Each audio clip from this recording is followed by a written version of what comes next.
Hey guys, welcome to DelftStack, and today I will be showing you how to remap keys with Windows PowerToys. So now, in order for you to do this, the first thing that you must understand, guys, is of course just make sure you download the Microsoft PowerToys in the official application of Microsoft Store. So pretty much over here you will get the official feature or the app, and now you could just simply open it up. Now from here, as you can see, you will have multiple features that you could turn on over here. And guys, remember that each one of the features have their own unique shortcut key, which you could just simply select them and you should be able to see the key and change it as well. To remap or change the key settings, you could just simply go to the left side over here and you will have an option input and output mode.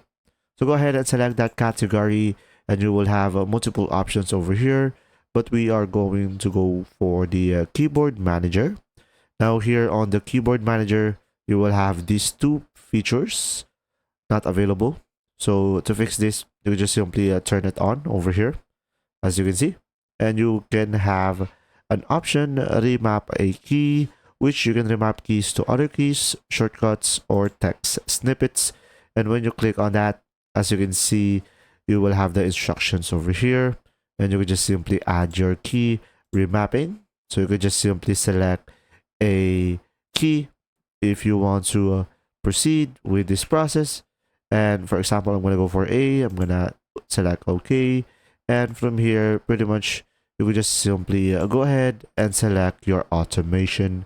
So from here, you should be able to have multiple options that you can do. Pretty much, that's it. From here, this will be the feature of remapping your keys. If you found this video helpful, please like and subscribe. And if you have any questions, just simply go ahead and comment down below, and we will do our best to answer them all. And see you in the next video.